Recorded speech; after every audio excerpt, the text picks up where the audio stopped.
सम्मा सम्बुद्धो भगवा बुद्धं भगवन्तम् अभिवादेमि। स्वाक्षातो भगवता धम्मो धम्मं नमामि। सुपटिपन्नो भगवतो सावकसङ्घो सङ्घं नमामि। नमो तस्स भगवतो अरहतो सम्मा सम्बुद्धस्स। नमो तस्स भगवतो अरहतो सम्मा सम्बुद्धस्स। नमो तस्स भगवतो अरहतो सम्मा सम्बुद्धस्स। समन्ताचक्रवालेषु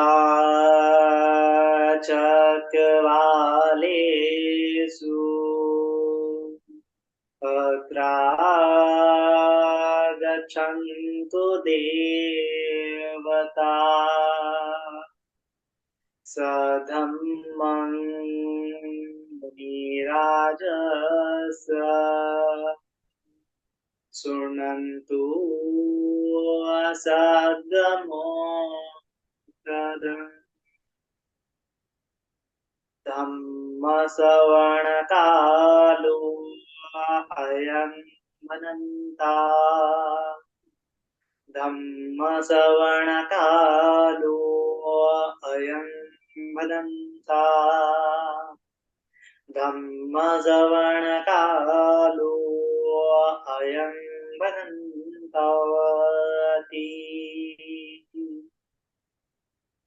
साधु साधु साधु।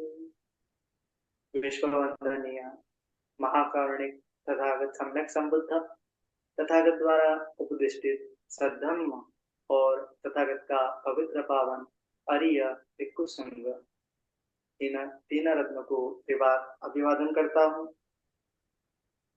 वैसे ही परम पूज्य बोधिसत्व महामानव डॉक्टर बाबा साहब अम्बेडकर जिन्होंने भारतवर्ष में धम्म क्रांति का ऐलान किया, उस धम्म क्रांति में भी अपने आप को समर्पित करता हूँ। जुड़े हुए सभी उपासक उपासिकाएं, बालक तथा बालिकाएं, सभी के प्रति मंगल मैत्री, सभी का साधु। आज के जो हमारे धम्म देशना का विषय है वह मध्यम निकाय में जो पहला खंड है उसमें जो तीसरा सूत्र है, चौथा सूत्र है, वह भय भैरव सूत्र है। तो इससे पहले हम मूल पर्याय सूत्र देख चुके हैं, सब्बासव सूत्र देख चुके हैं और धम्मदायक सूत्र जो है देख चुके हैं। अभी जो है भय भैरव सूत्र करके एक मध्यम निकाय में सूत्र है। मूल पन्नासक वर्ग है। मूल पन्नासक पहला पार्ट है, 3 पार्ट है मध्यम निकाय के। पहला है मूल पन्नासक, दूसरा है मध्यम पन्नासक और उत्तरी पन्नासक। ऐसे 3 50 सूत्र है, 150 सूत्र है। और उसमें पहले भाग में पहला वर्ग जो है मूल पर्याय वर्ग है, उसमें भी कुल मिला के 10 सूत्र है। तो 10 सूत्र में हमारे अभी तक 3 सूत्र हो चुके हैं, मूल पर्याय सूत्र, सब्बासव सूत्र, धम्मदायक सूत्र, ये 3 सूत्र हो चुके हैं, जिसकी लिंक आपको यूट्यूब ये मिल जाएंगी। यूट्यूब के जो चैनल है हमारा उसमें मिल जाएगा। उसके पश्चात हम भय भैरव सूत्र जो 4 नंबर का है मध्यम निकाय में, पहले पार्ट में पहला जो वर्ग है उसमें से चौथा सूत्र जो है भय भैरव सूत्र है। आगे भी हम देखेंगे अनंगन सूत्र है, आकंकीय सूत्र है, वत्त सूत्र है, सल्लेख सूत्र है, समाधि सूत्र है, सतिपट्टन सूत्र है। ऐसे सूत्र जो है आगे हम उसकी चर्चा आगे आने वाले वीडियो में, आने वाले सत्र में करेंगे। तो आज के सत्र का जो टॉपिक है वह भय भैरव सूत्र है। तो भय भैरव सूत्र से जो हमें सबसे पहले जानेंगे कि भय भैरव क्या है। तो भय भैरव आमतौर की भाषा में कहा जाता है कि जो डर डर सा लगता है, कोई तो भी भूत है, कोई तो भी पिशाच है, ऐसा कोई तो भी एक डर सा हमें हमारे हमने बचपन से कहानियां भी सुनी होती है कि वहां मत जाओ, वहां इस प्रकार का भूत रहता है, उस पेड़ पे इस प्रकार का कोई तो भी अ, पिशाच रहता है। इस प्रकार का हमने क्या सुना है, बहुत सारा कहानियां जो है दादी नानी की कहानियां हैं, या फिर अनेक प्रकार की हमने कहानियां जो है सुनी है, या फिर हम मूवीज में भी देखते हैं कि अनेक अनेक प्रकार के जो भय भैरव माने कि जो डर डर लगने के जो कारण है, कारण लगने का जो नाम लोग देते थे उसको भूत है, पिशाच है, घोस्ट है, स्पिरिट है, इस प्रकार का हम क्या करते थे, उसको नामांकरण कर देते थे। तो जो भय भैरव है सभी को उसका डर लगता है। तो इसी पे हम देखेंगे कि जो डर किस कारण की वजह से लगता है, डर का कारण क्या होता है, डर का निवारण क्या होता है, और असल में भय भैरव होता क्या है। इस पे हम थोड़ा इस वक्त में चर्चा करेंगे और देखेंगे। तो एक समय भगवान जो है श्रावस्ती के चितवन में विहार कर रहे होते हैं, तो उस समय जो जानुसोनी जानुसोनी नाम का एक ब्राह्मण होता है। जानुसोनी जानुसोनी नाम का एक ब्राह्मण होता है, वो भगवान के पास आता है, भगवान को अभिवादन करके एक और बैठता है, भगवान को कुशल क्षेम पूछता है, कुशल क्षेम पूछने के बाद भगवान से कहता है कि हे भगवान, आप आपके जो साधक है, आपके जो कुलपुत्र है, वो घर से बेघर होकर, आपके नाम से घर से बेघर होकर जो है गृह त्याग कर कर प्रवज्जित हो जाते हैं, तो प्रवज्जित होने में उन सब में आप अग्र हो। आप ही उन पर अनुकंपा करते हो, आप ही उनको मार्ग दिखाते हो, आप ही उनको जो है साधना में आगे आगे प्रतिष्ठित करते हो। तो भगवान कहते हैं हाँ, हाँ जानो स्वामी ब्राह्मण, ऐसा ही है कि मैं ही इन सब में अग्र हूँ, जो घर से बेघर होकर प्रवज्जित हुए हैं, श्रद्धावान परिव्राजक है, उन सब में मैं अग्र हूँ, और मेरे ही द्वारा अनुकंपित होकर, मेरे ही द्वारा शिक्षा ग्रहण करके ये लोग उस मार्ग पे अनुगमन कर रहे हैं। तो फिर जो है जामसोनी ब्राह्मण कहता है कि हे भगवान, दूर जंगल में जो वन में है, वन है, अरण्य खंड है, एकांत जगह है, उस जगह में जाके एकांतवास करना बहुत कठिन है, बहुत दुर्लभ है। जिनको समाधि लाभ नहीं हुआ है, उनके मन में तो उस जगह में जाने से ही भय भैरव उत्पन्न हो सकता है। तो भगवान कहते हैं ऐसा ही है ब्राह्मण, ऐसा ही है।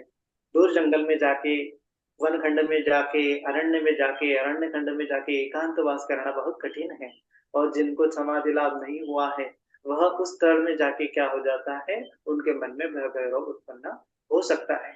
और फिर भगवान अपनी कथा बताते हैं कि किस प्रकार की, जब वो बोधिसत्व थे, तो भगवान आगे कहते हैं कि जब जब मैं बोधिसत्व था, अभी मेरे को बुद्धत्व प्राप्त नहीं हुई थी, तो उस समय में भी मैं ऐसा ही मुझे लगता था, ऐसा ही मैं महसूस करता था, अनुभव करता था कि जंगल में जाना, जंगल में वन खंड में जाना, ऐसे अरण्य में जाना जो भयावह है, उस समय उस जगह पे जाके ध्यान करना बहुत कठिन है, एकांतवास करना बहुत कठिन है। उस समय में अगर समाधि लाभ नहीं हुआ होता है, तो वो भय भैरव उत्पन्न हो जाता है, उस जगह में भय भैरव उत्पन्न हो जाता है। तो भगवान कहते हैं कि संबोधि लाभ से पहले वो अनेकों अनेकों प्रकार के जंगलों में गए, घने घने जंगलों में गए हैं, और जब जब उनको समाधि नहीं लगती थी, तब तब उनको क्या हो जाता है, भय भैरव उत्पन्न हो जाता है, माने कि डर लगता है ना, अंधेरी जगहों में डर लगता है, खंडहरों में डर लगता है। और आज के आज भी हम देखते हैं कि बहुत सारे लोग जो है रात के अंधेरों को डरते हैं। तो उसी प्रकार का डर जो है, जिसको समाधि लाभ नहीं हुआ है, उसको जो डर जो है पकड़ के रखता है। तो असल में डर क्या होता है, अकॉर्डिंग टू साइकोलॉजी, आज के मनोविज्ञान के द्वारा अगर हम देखें, तो डर भी दो किस्म के होते हैं। दो किस्म के होते हैं, एक तो शारीरिक डर होता है और एक तो होता है मानसिक डर। शारीरिक डर माने कि हम किसी चीज को डरते हैं, माने अग्नि को हम डरते हैं, पानी को हम डरते हैं, है ना, जो चीजें हमें करंट है, बिजली है, बिजली के तार को छूने से हम डरते हैं, ये जो डर है क्या है, ये बायोलॉजिकल फियर्स है। बायोलॉजिकल फियर्स है, इसका मतलब ये है कि ये हमारे शरीर में क्या हो गया है कि हमें जिंदा रखने के लिए, माने कि जिंदा रखने के लिए जो अग्नि है, अग्नि से स्पर्श करने से हमें क्या हो जाता है, जलन महसूस होती है। तो पूरा अगर हम हाथ डालें तो क्या हो जाएगा, हमारा हाथ जल जाएगा, और हमारा हाथ जल जाएगा। और अगर हम हमें डर ही नहीं लगे अग्नि का, तो हम पूरी हमारी बॉडी भी उसमें डालें तो हम पूरे जल जाएंगे। हमारा एग्जिस्टेंस जो है क्या हो जाएगा, वहां पे खत्म हो जाएगा। तो उसी से बचने के लिए हमारे बॉडी में एक सिस्टम बना है, जो डर का सिस्टम है, फ्लाइट और फाइट का सिस्टम है ना? माने कि क्या होता है कि कोई हिंस्र पशु होता है, तो हिंस्र पशु के सामने हम जाके ऐसे बैठ नहीं सकेंगे, उसके सामने जाके हम खड़े नहीं रह के, है ना? जैसे जंगल में कोई शेर आ गया या फिर भालू आ गया, तो उसके सामने जाके हमें खड़ा नहीं रहना है, निडर नहीं होना है। निडर हो जाएंगे तो वो भालू या शेर हमें क्या जाएगा, खा जाएगा, है ना?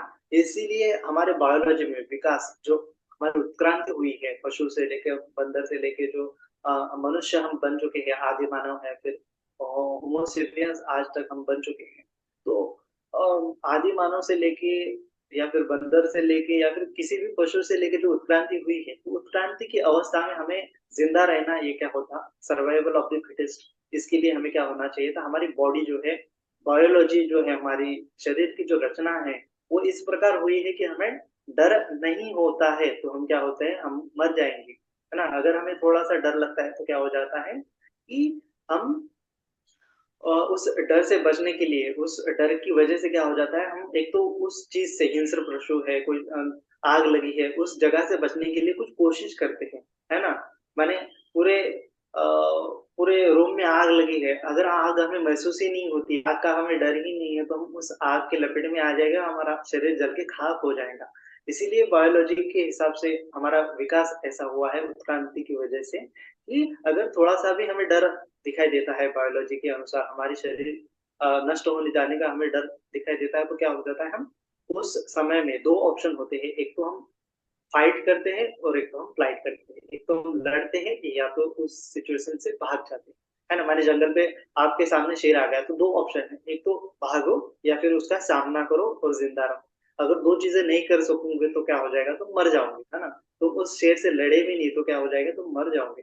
इसीलिए फाइट करना या फिर फ्लाइट करना। तो अभी फाइट करने में तुम्हें क्या ऊर्जा की आवश्यकता होती है, या फिर अ, फ्लाइट करने में भी या फिर भागने में भी आपको क्या होता है कि ऊर्जा की आवश्यकता होती है। तो उस ऊर्जा की पूर्ति करने के लिए हमारे शरीर में, हमारे दिमाग में, हमारे ब्रेन में ऐसा एक सिस्टम बना है, जो एमिगडाला है, ब्रेन में एक छोटा-सा पार्ट होता है। तो वो एमिगडाला क्या होता है, बहुत सारे हार्मोन्स सीक्रेट करता है, उसकी वजह से फ़ियर उसको पता चल जाता है कि झट से पूरी बॉडी को फ़ियर है, हमारे एक्जिस्टेंस को फ़ियर हो गया, हमारा एक्जिस्टेंस खतरे में आ गया है। तो वो डर का एक अलार्म बजा देता है। अलार्म बजा देता है माने कि बहुत सारे जो केमिकल्स है वो सीक्रेट करता है हमारे दिमाग में, हमारे ब्रेन में। और वो केमिकल सीक्रेट होने की वजह से क्या हो जाता है, हमारे जो वो फाइट करने के या फिर भागने के, फ्लाइट और फाइट करने के अ, जो अवयव होते हैं, जो शरीर के पार्ट होते हैं, उसको ज़्यादा से ज़्यादा ये जो है ऊर्जा का स्रोत निर्माण करता है। माने कि हमारा ब्लड प्रेशर बढ़ जाता है, हमारी हार्ट बीट बढ़ जाती है, हमारा ब्लड का फ्लो जो है बढ़ जाता है, कि जिससे कारण भागने में हमें क्या हो जाए, आसानी हो जाए, या फिर लड़ने में हमें क्या हो जाए, आसानी हो जाए, है ना? देखेंगे हम जब भी गुस्सा हो जाते हैं या किसी से लड़ रहे होते हैं, तो हमारा जो पूरा बॉडी जो है क्या होता है कि उसमें ब्लड फ्लो बढ़ जाता है, हमारा हार्ट बीट बढ़ जाता है, साँसें ज़ोर-ज़ोर से लेने लगते हैं। तो ये क्यों होने लगता है? क्योंकि जो हमारा एमिगडाला है, वो क्या करता है कि बाकी के सारे जो फंक्शन है रोक देता है, और हमारे खाली जो फ्लाइट और फाइट के या फिर लड़ने के या तो भागने के जो पार्ट है, उनको एक्टिवेट कर देता है। और उस समय में हम खाली 2 ही चीज़ कर सकते हैं। एक तो भाग सकते हैं और एक तो लड़ सकते हैं। और ये 2 चीज़ों में क्या हो जाता है, हमारा जो प्रीफ्रंटल कॉर्टेक्स है, जो जो निर्णय लेने का जो हमारा हिस्सा होता है, कॉग्निशन करने का जो हमारा ब्रेन का पार्ट होता है, वो उस समय थोड़ा-सा शांत हो जाता है। तो उसमें हमारे न्यूरॉन्स जाते नहीं, क्योंकि एमिगडाला पूरी तरह से हावी हो जाता है पूरे ब्रेन में। तो इस प्रकार से क्या हो जाता है कि डर का एक बायोलॉजिकल सिस्टम बन जाता है, कि जिसके कारण हम हमारा शरीर जीवित रख पाते हैं, हमारा एग्जिस्टेंस जीवित रख पाते हैं। तो ये हो गया एक बायोलॉजिकल फ़ियर। और दूसरा होता है एक साइकोलॉजिकल फ़ियर। साइकोलॉजिकल फ़ियर में भी क्या होता है कि वो 2 प्रकार का है, एक तो नॉर्मल फ़ियर होता है और एक तो होता है फ़ोबिया, है ना? फ़ोबिया का नाम आपने सुना होगा कि एक तो नॉर्मल फ़ियर होता है कि किसी, माने कि अंधेरा अंधेरा आ गया, या फिर कोई स्नेक आ गया, या फिर कोई कीड़ा मकोड़ा आ गया तो वो काट लेगा। स्नेक आ गया, सांप आ गया तो वो काट लेगा, तो उसका हमें डर लगता है। तो भले ही वो सांप हो या भले ही वो कीड़ा हो, कितना छोटा सा हो, है ना, चूहा भी कितना तो छोटा हो, लेकिन हमें उसका काटने का एक डर लगता है ना, कितना छोटा हो मैटर नहीं करता। तो उसको क्या कहते हैं, साइकोलॉजिकल फियर कहते हैं। और अगर ये फ़ियर और बढ़ जाए, है ना? फ़ियर की वज़ह से एंग्ज़ायटी बढ़ जाती है, हमारा एक डिस्ट्रेस हो जाता है पूरा शरीर में, इम्बैलेंस हो जाता है। तो ये इसकी सिचुएशन अगर बढ़ जाए, डिस्ट्रेस की, एंग्ज़ायटी की सिचुएशन अगर बढ़ जाए, ज़्यादा इंटेंस हो जाए, तो उसको ही क्या हो जाता है, वो डर फिर साइकोलॉजिकल जो डर है ना? मानसिक जो डर है, वो क्या हो जाता है, फ़ोबिया में कन्वर्ट हो जाता है। फ़ोबिया माने कि एक प्रकार की बीमारी है ना? हम अलग-अलग प्रकार की चीज़ों से डरते हैं, तो वो क्या हो जाता है फिर, एक छोटी-सी चीज़ भी हमें दिखे, छोटी-सी मकड़ी भी दिखे तो क्या हो जाता है, हम डरने लगते हैं। छोटा-सा कॉकरोच भी दिखे तो पूरा दो जो उथल-पुथ मचा देते हैं पूरे रूम में, भाग जाते हैं रूम से बाहर। वो सारा क्या होता है कि जो फ़ियर है, जो स्टिमुलस है या फिर जो फ़ियर देने वाली जो चीज़ है, वो छोटी होती है, लेकिन उसका हम एक बाउ कर देते हैं, बोलते हैं ना बाउ कर देते हैं, मराठी में कहते हैं कि उसको बड़ा कर देते हैं, हमारा मन उसको बढ़ा देता है कि नहीं ये बहुत खतरा है, बहुत डेंजरस है, और फिर हम दूसरा सोचते नहीं उस समय, और फिर उस चीज़ से डर भागते हैं, है ना? हम उस समय फाइट नहीं कर सकते तो फ्लाइट करने लगते हैं, भागने की कोशिश करते हैं, तो उसको फ़ोबिया कहते हैं। तो किसी को हाइट का फ़ोबिया होता है, किसी को स्नेक का फ़ोबिया होता है, किसी को जानवरों का फ़ोबिया होता है, किसी को कुत्तों का फ़ोबिया होता है, किसी को आग का फ़ोबिया होता है, किसी को पानी का फ़ोबिया होता है, किसी को हाइट का फ़ोबिया होता है ना? वो थोड़ी देर चढ़े, ऊपर भी चढ़े तो उनको क्या हो जाता है, पूरा एंग्ज़ायटी, एकदम प्रेशर बढ़ जाता है, पूरा उनको पसीना-पसीना सा आने लगता है, डर सा बहुत डर हावी हो जाता है। तो ऐसा क्यों हो जाता है, क्योंकि वो फ़ोबिया है, बहुत ज़्यादा डरने लगते हैं। तो ये प्रकार का है, साइकोलॉजी में जो है 2 प्रकार के फ़ियर होते हैं, और जो साइकोलॉजिकल फ़ियर होता है वो भी 2 प्रकार का होता है। मानसिक फ़ियर जो है 2 प्रकार का है। इंटेंसिटी कम होने से थोड़ा थोड़ा डर होता है, और इंटेंसिटी ज़्यादा होने से फिर वो फ़ोबिया बन जाता है ना? तो फ़ोबिया फ़ोबिया माने कि छोटी-सी चीज़ से बहुत ज़्यादा डरना, है ना? तो उसी प्रकार क्या होता है कि भय भैरव, इस सूत्र में भय भैरव का उल्लेख किया है, तो भय भैरव माने कि आमतौर पर लोग अंधेरे से डरते हैं, तो अंधेरे से डरने का भी एक फ़ोबिया होता है साइकोलॉजी में। वह भी क्या है कि वह अकारण ही है, अकारण ही माने कि कुछ रीज़न भी नहीं है, फिर भी हम डर रहे हैं, है ना? माने कि हमें हमें लगता है कि हमारे दरवाजे के बाहर कोई है, लेकिन कोई होता नहीं है एक्चुअली, वो हमारे मन में क्रिएट किया हुआ होता है ना? तो उसको साइकोलॉजी के हिसाब से हम देखें तो उसको फ़ोबिया कहते हैं। तो उसी प्रकार का अंधेरे में वनखंड में जाएँगे, एकांत के स्थल पे जाएँगे तो वहाँ पे क्या हो जाएगा, हमें डर जो है, भय भैरव जो है खींचने लगेगा, हमारा भय भैरव जो है वहाँ पे उत्पन्न होने लगेगा। तो हम देखते हैं कि अंधेरी जगहों में या फिर एकांत जगह पे हम बैठे हैं, दुर्गंधे अंधेरे में, और वहाँ पे अचानक से कोई अ, अचानक से हवा आ जाए जोर की, हवा से क्या हो जाए, पत्ते गिरने लगे, बहुत सारे पत्तों का आवाज़ आने लगे, तो हमें लगता है कि वहाँ पे ऊपर कुछ भी है पेड़ पे, है ना?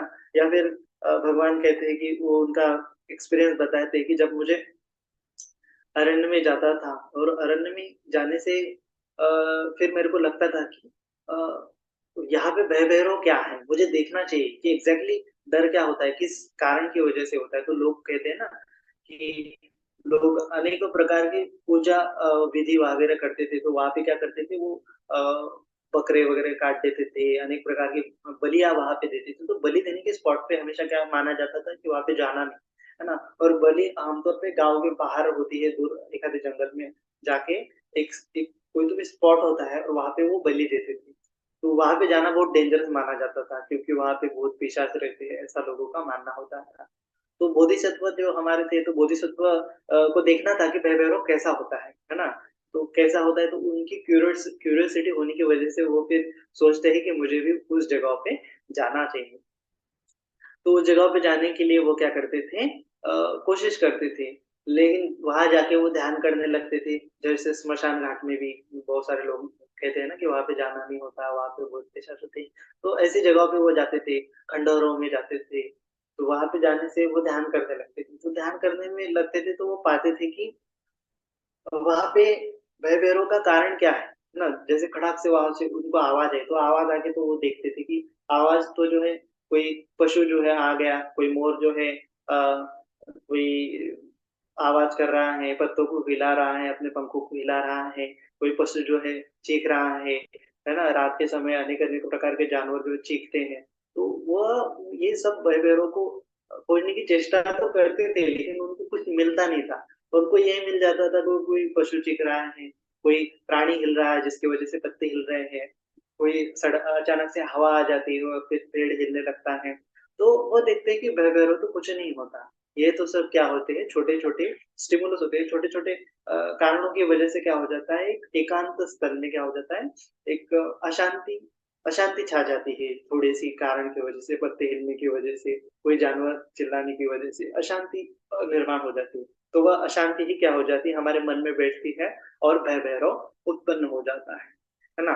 तो उनका कारण खोजने भय-भैरव क्या होता है, वो देखने तो गए लेकिन उनको कुछ मिला नहीं। उनको वही मिला कि कोई जो है पशु-पक्षी चीखते हैं, कोई हवा से पेड़ हिलने लगता है, कोई जानवर कूद के उनके पास आ जाता है, कोई हिरण हिल जाती है। तो इस प्रकार से वो देखते हैं कि भय-भैरव कुछ नहीं होता, भूत-पिशाच तो कुछ नहीं होते। ये तो क्या हो जाता है, खाली अंधेरे में, एकांत वन में हम किसी आवाज़ की अशांति, है ना? शांति भंग होने के कारण ही हमारा मन उस अशांति को पकड़ लेता है और वही उसी को ही हम भय-भैरव कहते हैं। तो वह भय-भैरव क्यों उत्पन्न होता है? तो उसकी अणु जो है उसका कॉज़ एंड इफेक्ट देखते हुए भगवान कहते हैं कि ये भय-भैरव उत्पन्न होने का कारण वो बताते हैं। सबसे पहले तो बेसिक वो 3 कारण बताते हैं कि जो कोई भी जिसको ध्यान का लाभ नहीं हुआ, ध्यान का लाभ नहीं क्यों नहीं हुआ? क्योंकि उसका शील अच्छा नहीं, तो शील में क्या आ जाता है, फिर भगवान कहते हैं कि उसका एक तो अशुद्ध शारीरिक कर्म करके कोई अगर वनखंड में जाता है ना? माने प्राणी हिंसा करता है, चोरी करता है, व्यभिचार करता है, तो ऐसे कर्म करके वो अगर वनखंड में जाए, स्मशान घाट में जाए, किसी श्मशान जगह में जाए, सुनसान जगह में जाए, वहाँ पे ध्यान करने लगे, तो उसका ध्यान होगा ही नहीं। क्योंकि वो शारीरिक कर्म ही उसके दुष्चरित होने की वजह से, अशुद्ध होने की वजह से उसका ध्यान नहीं लगेगा और वह भैरव उसको आके जकड़ लेगा। माने उसके मन में अशांति सी छा जाएगी, बेचैनी सी छा जाएगी, एंग्ज़ायटी बढ़ जाएगी, उसका ब्लड प्रेशर बढ़ जाएगा, एमिगडाला की वजह से वो उसका क्या हो जाएगा, सोचने की जो क्षमता है, मन को एकाग्र करने की क्षमता वो नहीं उत्पन्न होगी।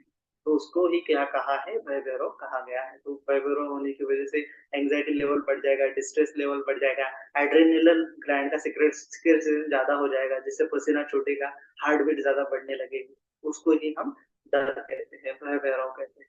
तो इस प्रकार से भगवान कहते हैं कि अशुद्ध अशुद्ध शारीरिक कर्म होने की वजह से अगर कोई वहाँ जाता है और ध्यान करने लगता है, तो क्या हो जाएगा, उससे भय भैरव पकड़ ही लेगा, ये तो पक्का ही है ना? जिस प्रकार जो जानुसोनी ब्राह्मण ने कहा था कि एकांत स्थान में विहार करना बहुत कठिन है, अरण्य कांड में, स्मशान घाट में है ना?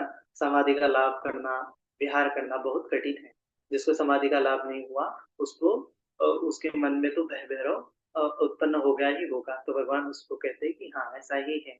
अशुद्ध शारीरिक कर्म की वजह से, फिर अशुद्ध वाणी के कर्मों की वजह से, फिर अशुद्ध मन की कर्म की वजह से या फिर अशुद्ध आजीविका की वजह से क्या हो जाता है कि वह बेचैन-सा रहता है। क्यों बेचैन-सा रहता है? क्योंकि देखेंगे हम, है ना? ये बेचैनी कहाँ से आ जाती है ना?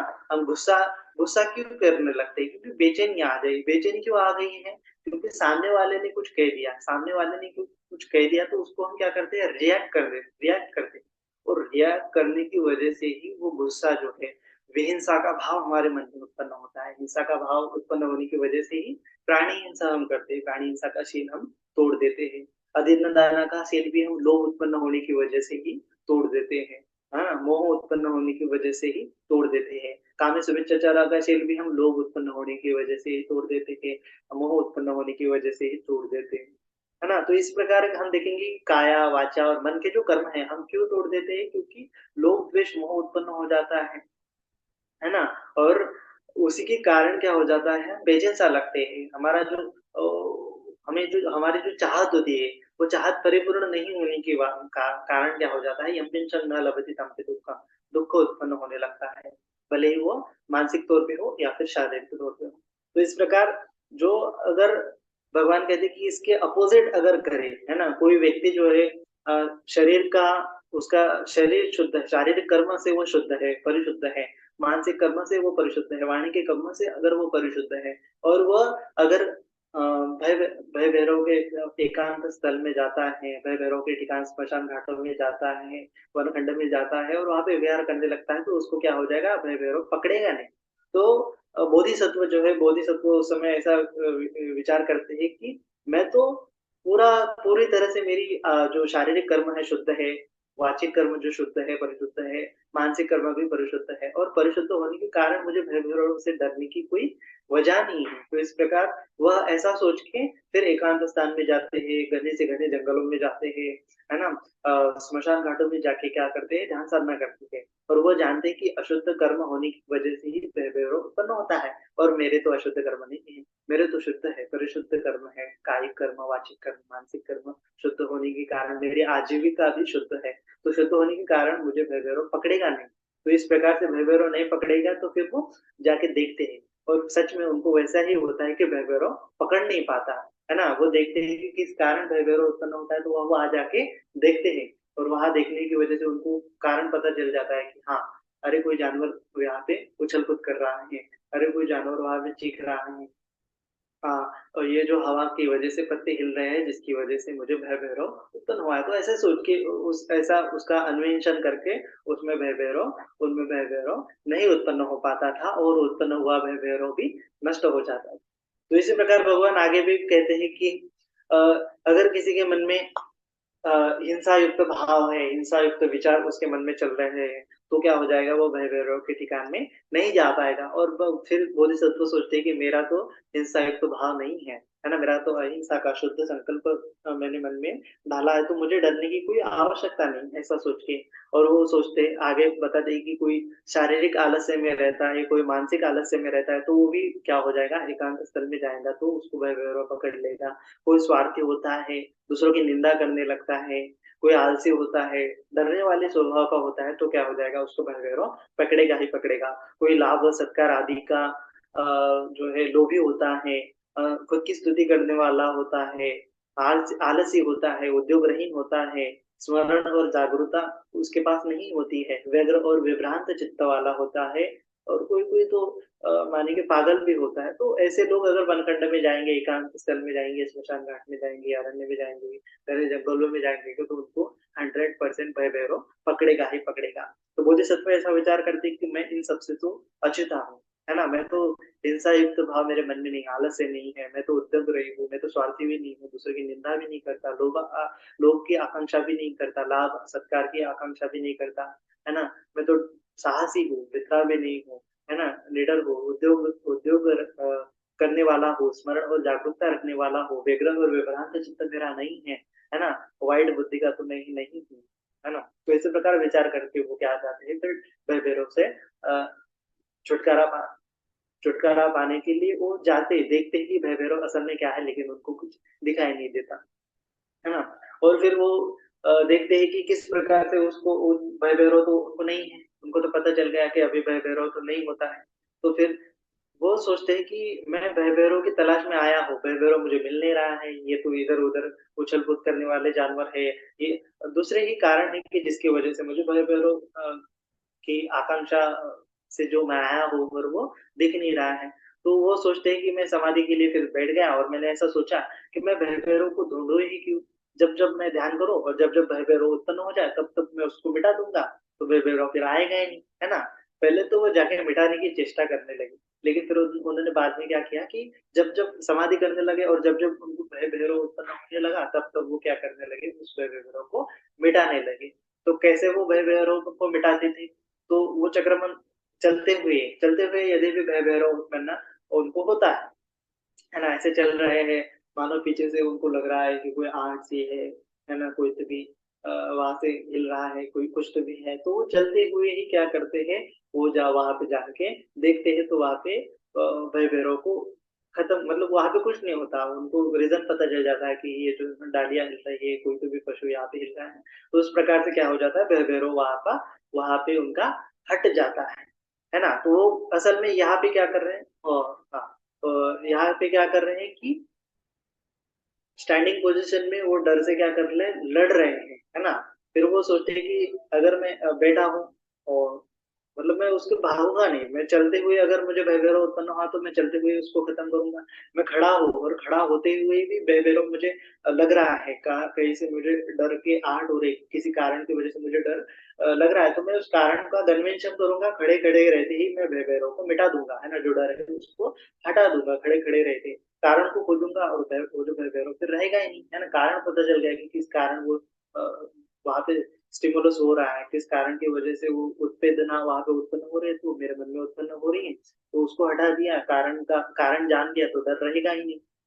तो इसी प्रकार खड़े रहते चलते हुए भय भैरव उत्पन्न हुआ तो चलते हुए नष्ट करूंगा, खड़े रहते हुए भय भैरव उत्पन्न हुआ तो खड़े रहते खत्म करूंगा, बैठते हुए सिटिंग मेडिटेशन कर रहे, बैठते बैठते भय उत्पन्न हुआ तो बैठे बैठे ही उसको खत्म करूंगा। इस प्रकार वो क्या करते हैं, भय भैरव को खत्म करने की चेष्टा करते हैं। और फिर लेटे हुए भय भैरव उत्पन्न हुआ तो लेटे लेटे ही उसको खत्म करने का प्रोसेस करते हैं कि किसी कारण की वजह से उत्पन्न हुआ है तो कारण को जान लेते हैं, भय भैरव वहां पे उत्पन्न नहीं हो रहा है।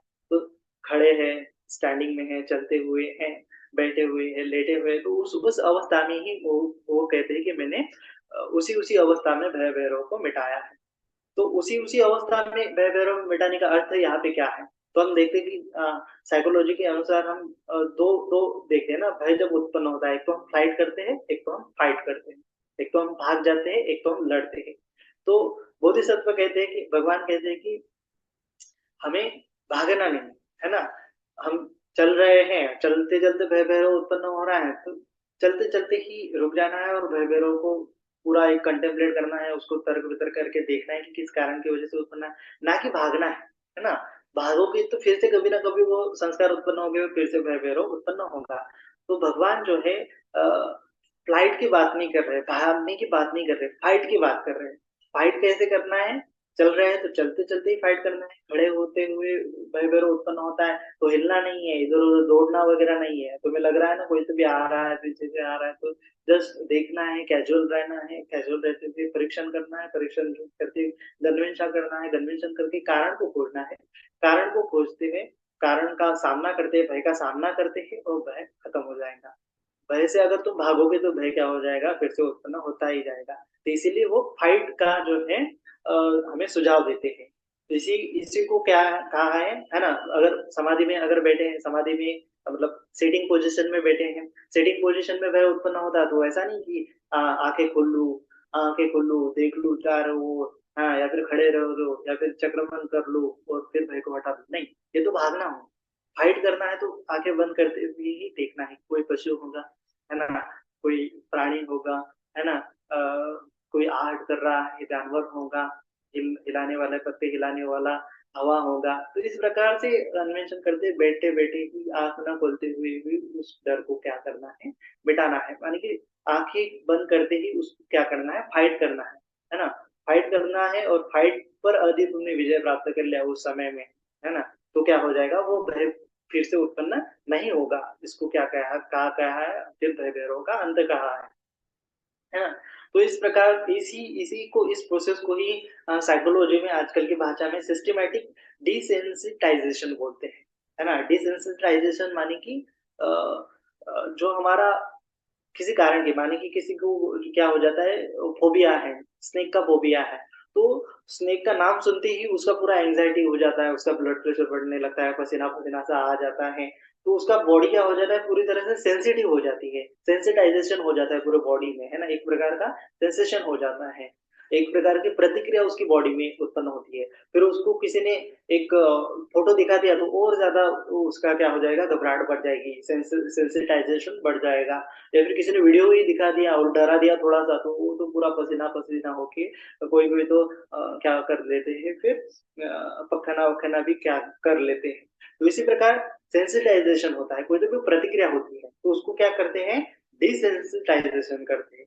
तो सिस्टमैटिकली अगर डिसेंसिटाइजेशन करे तो जो डर का प्रमाण है वो क्या हो जाएगा, धीरे धीरे कम हो जाएगा, है ना। कोई कोई को नाम सुनते ही खाली फोटो और वीडियो देख के इतना डर लग जाता है, जबकि वो चीज जो स्नेक है या फिर कॉकरोच है वो तो सामने है ही नहीं, फिर भी क्या हो जाता है, फोबिया के कारण वो डर जो है उत्पन्न होता है। तो उसको काउंसलिंग करते हुए, साइकोलॉजिकल काउंसलिंग करते हुए, एक साइकोलॉजिकल प्रोसेस है, उसको सिस्टमैटिक डिसेंसिटाइजेशन बोलते हैं। तो माने कि कोई कॉकरोच से डरता है, तो कॉकरोच से डरता है या फिर किसी पशु सांप वाप से डरता है, तो ये जो है काउंसलर जो है साइकोलॉजिस्ट करेगा पहले सेशन में उसको थोड़ी-थोड़ी सी बातें करेगा कि क्यों डर लगता है, फिर थोड़े-थोड़े 1-2 सेशन में उनको बताएगा कि थोड़े पिक्चर वगैरह दिखाएँगा, प्यारे-प्यारे से पिक्चर दिखाएँगा, फिर भी डर उत्पन्न होता है तो काउंसलिंग करेगा कि इसको इस प्रकार से सोचना है, इस प्रकार से नहीं सोचना है। ये तो तुम्हारे सामने आए भी नहीं, फिर भी तुम डर रहे हो। इस प्रकार से वो क्या करेगा काउंसलिंग करेगा और छोटे-छोटे जो समझो स्नेक है वो तो ज़्यादा पॉइज़नस भी नहीं होते, हर एक प्रकार के स्नेक तो पॉइज़नस नहीं होते, तो उनसे डरने की कोई अ, आवश्यकता नहीं है। तो इस प्रकार काउंसलिंग करते-करते धीरे फिर वो वीडियो दिखाएगा कुछ दिनों के बाद, फिर वीडियो से डर खत्म करने की कोशिश करेगा, है ना? माने कि यहाँ पे डिसेंसिटाइज़ेशन हो रहा है। जो प्रतिक्रिया उमड़ रही है, तो प्रतिक्रिया कम करने के लिए जो साइकोलॉजिस्ट है उसको काउंसलिंग करके वो प्रतिक्रिया कम-कम करेगा, है ना? उसकी इंटेंसिटी, उसकी तीव्रता कम-कम करेगा। फिर कुछ दिनों बाद उसको वीडियो दिखाएगा, वीडियो से उसकी प्रतिक्रिया फिर होगी तो उसको कम करेगा कि यार ये वीडियो ही तो ऐसा-वैसा उसको समझाएगा और समझाने से फिर उसकी प्रतिक्रिया जो है, रिएक्शन जो है कम-कम होती जाएँगी। तो इससे डिसेंसिटाइज़ेशन हो जाएगा, उसका जो प्रतिक्रिया करने का भाव है मन का, जो एमिग्डाला के कारण जो रसायन स्रावित हो जाते हैं, हार्मोन्स बढ़ जाते हैं, ब्लड प्रेशर बढ़ जाता है, एंग्ज़ायटी बढ़ जाती है, अ, ब्लड फ्लो बढ़ जाता है ना? पसीना-सा आ जाता है, तो ये सब क्या हो जाएगा, कम-कम हो जाएगा, प्रतिक्रिया कम-कम हो जाएँगी धीरे-धीरे, धीरे-धीरे अगर काउंसलिंग करें तो। उसको क्या कहते हैं कि डिसेंसिटाइज़ेशन, सिस्टमैटिकली डिसेंसिटाइज़ेशन।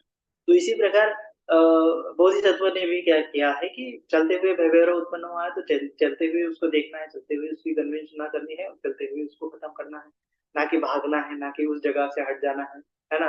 अगर खड़े हैं तो खड़े-खड़े रहते ही उसको हटाना है, ना कि भागना है, ना कि चक्रमण करना है, ना कि बैठ जाना है, ना कि उस जगह को हटाना है।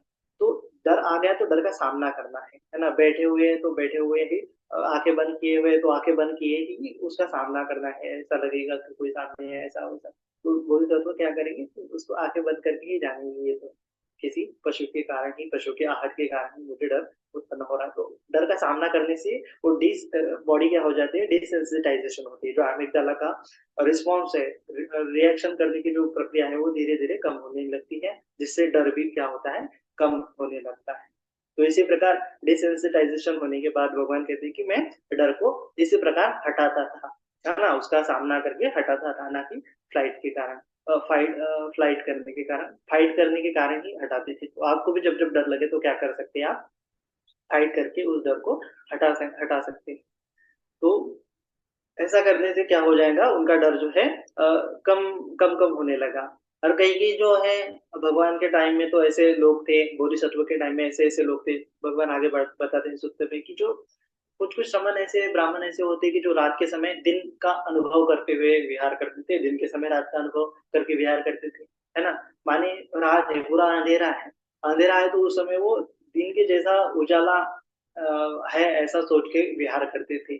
तो भगवान वो कहना चाहते थे वो ऐसा क्यों कर रहे हैं? वो ऐसा क्यों कर रहे हैं? इसलिए कर रहे हैं क्योंकि भय-भैरव उत्पन्न हो जाता है, तो फिर वो अगर रात में हम जानेंगे कि रात है और रात में दिन के जैसा हमें दिखने लगे तो हम भय-भैरव उत्पन्न होगा ही नहीं, है ना?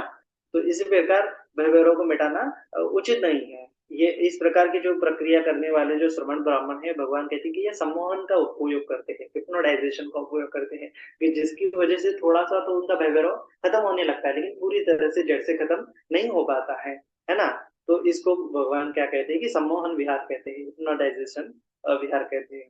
तो और भगवान कहते हैं कि मैं उस समय तो ऐसा नहीं करता था, मैं जब बोधिसत्व था तो मैं रात को रात के समय जैसा जानता था और दिन को दिन के समय के जैसा जानता था और रात में भय-भैरव के जगहों पे जाता था और जो माने कि घना अंधेरी वाली रात है, अमावस्या की रात है, तो उनकी उस रात में भी मैं बहुत घने-घने जंगलों में जाके भय-भैरव की जगह पे जाके ध्यान किया करता था और खड़े रहते भय-भैरव उत्पन्न हुआ था, खड़े रहते, बैठते हुए उसको खत्म करता था। इस प्रकार से वो भय-भैरव क्या हो जाता है, खत्म हो जाता है, ना कि उससे भागने से भय-भैरव खत्म हो जाता है। तो इस प्रकार से भगवान कहते हैं कि मैं यथार्थ जो टाइम है, यथार्थ जो स्थिति है, यथार्थता उसको जान के यथार्थता ही उसका निवारण करता था और ऐसा यथार्थता निवारण करने वाला जग में मेरे अलावा कोई है ही नहीं, है ना? तो ये बहुजन के हित के लिए, बहुजन के सुख के लिए, बहुजनों को अनुकंपा करने के लिए देव और मनुष्य के सुख के लिए मैं सम्मोहन से विपरीत जो है मेरा यथार्थवाद है, उसकी ही मैं अभ्यास करता हूँ और उसकी ही मैं शिक्षा देता हूँ, उसमें ही मैं अग्र हूँ, इस प्रकार भगवान कहते हैं।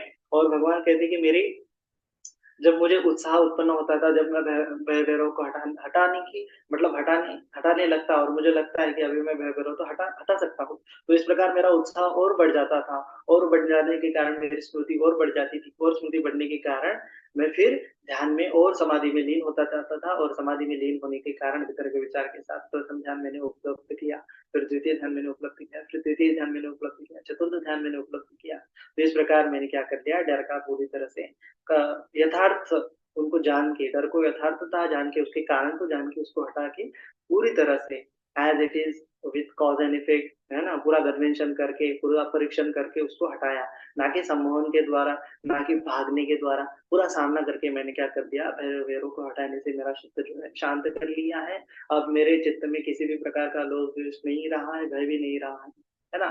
लोभ द्वेष ही नहीं है तो भय मेरे मन में उत्पन्न होगा ही नहीं, है ना। एक जगह पे भगवान ने कहा कि एक धम्मपद में गाता है कि नत्थी नत्थी तन्हा कुतंग भय। अगर मन में तन्हा ही नहीं, अगर मन में इधर उधर की बातें ही नहीं जुड़ रही है लोभ द्वेष मोह के कारण, क्योंकि लोभ द्वेष मोह ही क्या है, अकुशल मूल है। सभी अकुशलों का मूल अगर खोजेंगे तो क्या है, लोभ द्वेष मोह ही है। लोभ द्वेष मोह क्या है, तन्ना है, तृष्णा है। अगर तृष्णा ही मन में नहीं है तो किस प्रकार का भय मुझे उत्पन्न होगा। हाँ, मेरे शरीर के प्रति तृष्णा ही नहीं है तो शरीर पर आक्रमण भी हुआ तो भय किस कारण मतलब उत्पन्न ही नहीं होगा।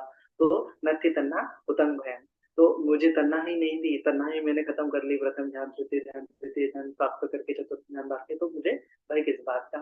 तो फिर उसके बाद चतुर्थ ध्यान जब मैंने प्राप्त किया तो उसको पारिशुद्ध करके, परियुद्धते करके, समाहिते विगत किले से मुदुयते कमर कमर कार्यो कार्योपयुक्ते समाधीयते। इस प्रकार से वो परिशुद्ध करते करते क्या करते हैं, भगवान ध्यान करते हैं, और ध्यान करने के पश्चात उनको क्या हो जाता है, फिर पिछले जन्मों का स्मरण होता है, बुद्धि निवास और अनुसति का ज्ञान प्राप्त होता है। यह ज्ञान उनको रात के प्रथम आयाम में प्राप्त होता है ना।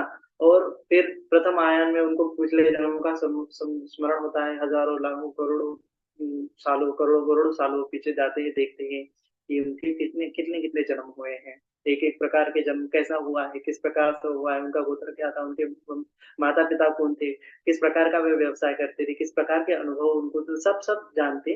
वो कुब्बे निवासानुसति का ज्ञान उनको प्राप्त हुआ था। तो ऐसे उन्होंने अनेकों संवर्त विवर्त लाखों कल्पों जन्मों जो है देख लिए थे, तो उसको कहते हैं कुब्बे निवासानुसति ज्ञान।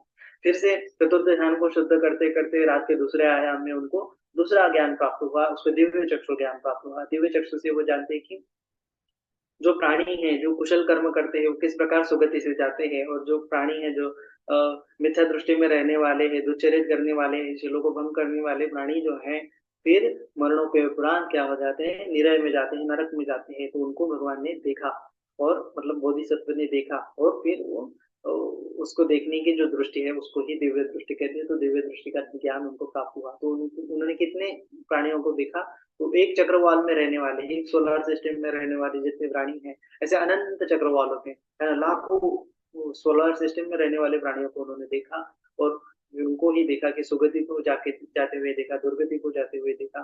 तो उनका कारण क्या है, उसकी गन्वेषणा करते हुए उन्होंने फिर रात के तीसरे आयाम में जो चार आर्य सत्य का ज्ञान है, दुख समुदय, दुख निरोध प्रतिपदगामी, तो इस चार आर्य सत्य का ज्ञान प्राप्त करते हुए आसवा खया ज्ञान प्राप्त किया, और इस आसवा खया ज्ञान से पूरी तरह से उनका चित्त जो है विमल हो जाए, विरज विमल जो है हो गया है। और इसी को उन्होंने कहा है कि यही क्या हो गया है, भगवान उस समय वह कहलाए भगराव भग दोष भग मोती भगवा, और भगवान वो कहलाए, उनको बोधिसत्व से वह बुद्ध हो गए। तो ये तीन विद्या प्राप्त करने की वजह से रात के प्रथम प्रथम आयाम, द्वितीय आयाम में दूसरी विद्या, तृतीय आयाम में ये आसवा खया ज्ञान जो लोकोत्तर है, लोकोत्तर होने की वजह से उनको जो भगवान है, अनंत ज्ञान जो है प्राप्त हो गया, और उसी के साथ साथ वह बोधिसत्व से बुद्ध हो गए, है ना। आश्रव से मुक्त हो गए, काम आश्रव से मुक्त हो गए, भाव आश्रव से मुक्त हो गए, अविद्या आश्रव से मुक्त हो गए, विमुक्त होने की वजह से ज्ञान प्राप्त हो गया, ऐसे उन्होंने जान लिया, और विद्या उत्पन्न हो गई, अंधकार नष्ट हो गया, प्रकाश वहां पे उत्पन्न हो गया। इसी प्रकार जानते हुए वह क्या हो गए, बुद्ध हो गए। तो फिर भगवान कहते हैं कि हे ब्राह्मण, यदि भी तुम्हें ऐसा लगे कि भगवान अभी भी अवितरागी है, अभी भी उनमें अवित मोही है, मतलब कुछ तो भी राग बचा है, कुछ तो भी मोह बचा है, कुछ तो भी द्वेष बचा है, इसीलिए वो जंगल में जाके विहार करते हैं। तो ऐसा नहीं है, इसे इस प्रकार से नहीं समझना है।